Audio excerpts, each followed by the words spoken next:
Hello दोस्तों, अप्रैल 2021 में Britain की जैमी स्कॉट कोविड-19 से बचने के लिए एस्ट्राजेनेका वैक्सीन का फर्स्ट डोज लेते हैं और उसके बाद उनके सिर में दर्द, वॉमिटिंग और बोलने में डिफिकल्टीज महसूस होती है। His first dose of the vaccine in April 2021, Jamie woke up with a severe headache, started vomiting and had trouble speaking.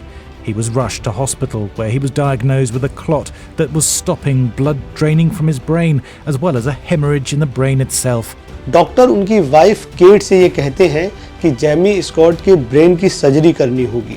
They told me he wouldn't wake up. They told me if he did wake up, he would never be the same.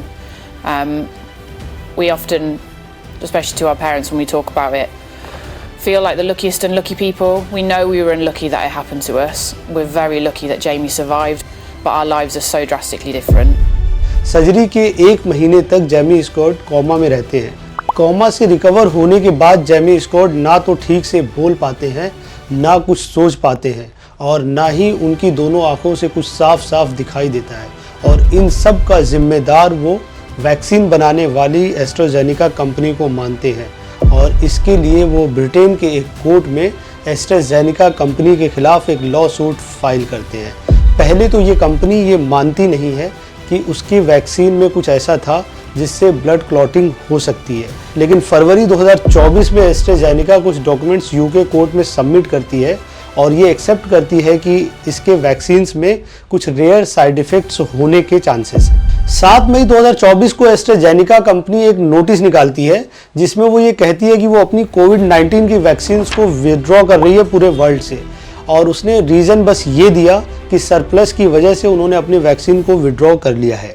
दोस्तों, क्या है AstraZeneca और Covishield का India connection, आइए समझते हैं आज के इस वीडियो में।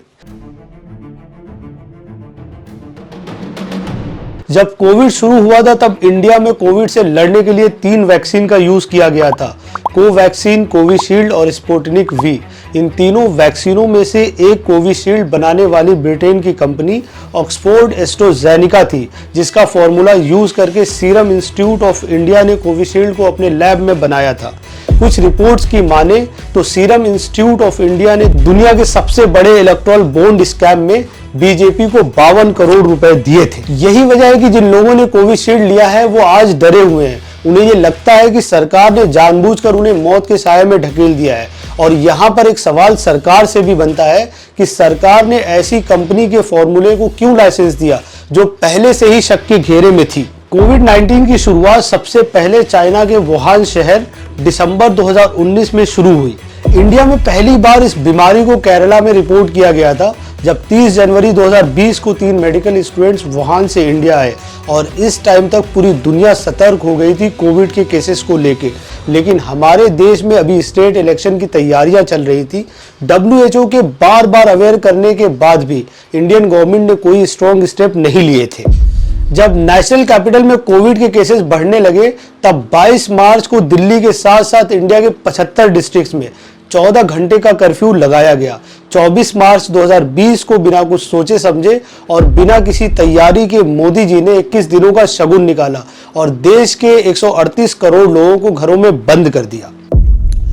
आज रात 12 बजे से पूरे देश में, ध्यान से सुनिए,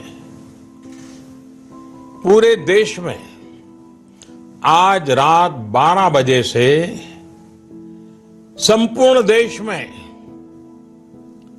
संपूर्ण लॉकडाउन होने जा रहा है। इस लॉकडाउन से पहले मोदी सरकार ने यह भी नहीं सोचा कि जो प्रवासी मजदूर है या जो रोज दिहाड़ी करके खाते हैं उनका क्या होगा, वो शहरों में कैसे सरवाइव करेंगे।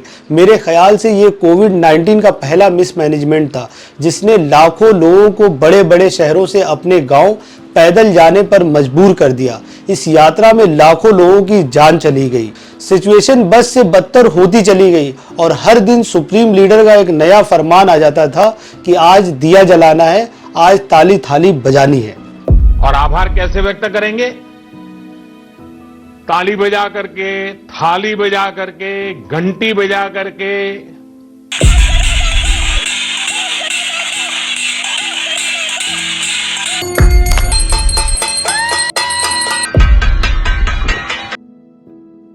इंडिया के हेल्थ सेक्टर की हालत ये थी कि हॉस्पिटल में बेड नहीं थे, मरीज जमीन पर पड़े थे, कहीं ऑक्सीजन की इतनी कमी थी कि लोग अपना अपना सिलेंडर लेके हॉस्पिटल आ रहे थे। 1500 का ऑक्सीजन सिलेंडर 30-35 हज़ार में भी नहीं मिल रहा था। इतनी मौतें हुई कि शमशान में लकड़ियां कम पड़ गई, कब्रिस्तान में ज़मीनें कम पड़ गई, लेकिन उन सब के बाद भी सरकार ये मानने को तैयार नहीं थी कि इतनी मौतें हुई हैं। उसी बीच यूपी के इलाहाबाद से गंगा में तैरती लाशें और गंगा के तट पर दफन हुई लाशों की तस्वीरें आई, जिन्होंने सरकार की सारी पोल खोल दी। इन हालातों से निपटने के लिए इंडिया में उस वक्त 2 वैक्सीन का यूज किया जा रहा था, कोविशील्ड और कोवैक्सीन। कोविशील्ड वही एस्ट्राजेनेका वाली वैक्सीन है जिसे सीरम इंस्टीट्यूट ऑफ इंडिया ने कोविशील्ड के नाम से बनाया था। तो शुरुआत में जब इस वैक्सीन को टेस्ट किया जा रहा था तब कुछ इसके खास साइड इफेक्ट नहीं मिले, लेकिन जब इसको इस्तेमाल किया जाने लगा तब सबसे पहले नॉर्वे में इसके कुछ साइड इफेक्ट्स देखने को मिले। 4 हेल्थ वर्कर्स जिनकी उम्र 50 से कम थी, उनको ब्लड क्लॉटिंग्स हुई इस वैक्सीन को लेने के बाद, और लो प्लेटलेट्स काउंट भी देखने को मिले। अब ब्लड क्लॉट्स दोस्तों काफ़ी जानलेवा होता है। अगर वो आपके ब्रेन जैसी जगहों पर हो जाए तो ये आपकी ब्लड फ्लो को ब्लॉक कर सकता है, जिससे आपकी जान भी जा सकती है। इन 4 में से 2 हेल्थ वर्कर्स की मौत हो गई ब्रेन हैमरेज की वजह से, और 2 को हॉस्पिटल में एडमिट कराया गया। ऐसे ही सिमिलर केसेस देखने को मिले डेनमार्क में, जहां एक औरत की मौत हो गई। इटली में एक 57 साल के आदमी की मौत हो गई, और यूके में 7 लोगों की मौत हो गई। इन सारे केसेस को देखते हुए बहुत सारी कंट्रीज ने टेम्परेरीली बैन लगा दिया एस्ट्राजेनेका पर, और डेनमार्क पहली कंट्री थी जिसने एस्ट्राजेनेका को बैन किया। ऐसे ही आइसलैंड और नॉर्वे ने भी एस्ट्राजेनेका को बैन कर दिया। इन कंट्रीज ने कहा कि हम टेम्पोरेरीली एस्ट्राजेनेका को बैन कर रहे हैं एज अ प्रिकॉशनरी मेजर, ताकि हम ये देख सकें कि इसके क्या रिस्क हो सकते हैं। यूरोपियन मेडिकल एजेंसी का ये कहना है कि इससे जो ब्लड क्लॉटिंग का रिस्क है वो 1 आउट ऑफ 100,000 है, यानी कि अगर 1 लाख लोग इसे लगाएंगे तो शायद किसी एक को ब्लड क्लॉटिंग हो जाए या फिर उसकी ब्लड क्लॉटिंग से मौत हो जाए। यही वजह है कि बहुत सारी ऐसी कंट्रीज हैं जो अपने सिटीजन्स के लिए ये भी रिस्क लेने को तैयार नहीं है। इसीलिए इस आपदा में भी एस्ट्राजेनेका ने इंडिया को चुना अपने कोविड वैक्सीन को बेचने के लिए। और यहाँ पर एक सवाल तो बनता ही है कि जब पूरी दुनिया ने इस वैक्सीन को रिजेक्ट कर दिया था, तब बीजेपी सरकार ने सीरम इंस्टीट्यूट ऑफ इंडिया को ये परमिशन क्यों दी एस्ट्राजेनेका के वैक्सीन को कोविशील्ड के नाम से बनाने के लिए। पहले भी लोगों के दिलों में वैक्सीन को लेके बहुत शक था, क्योंकि बहुत सारे ऐसे भी लोग थे जिन्होंने वैक्सीन लिया था और उनकी रिपोर्ट पॉजिटिव आई थी, और ऐसे भी बहुत सारे लोग थे जिन्होंने वैक्सीन लिया और उनकी मौत हो गई। इसी शक को दूर करने के लिए आपने देखा होगा प्रधानमंत्री से लेके उनके मिनिस्टर तक खाली सिरिंज लगवा कर फोटो खिंचवा रहे थे। इसका मतलब उन्हें भी पहले से ही शक था कि वैक्सीन लेने के बाद ब्लड क्लॉटिंग हो सकती है। शुरू के फेज में कोरोना को ये कहकर सरकार ने अपना पल्ला झाड़ लिया कि तबलीगी जमात वाले कोरोना फैला रहे हैं, और एक डॉक्टर ने तो ये भी सजेस्ट किया कि इन मुल्लाओं को इंजेक्शन देके मार देना चाहिए। जब वैक्सीन लेने के बाद यंग लोगों की मौत होने लगी, तब सरकार ने ये कहकर अपना पीछा छुड़ा लिया कि ये मौतें सारी जिम की वजह से हो रही हैं।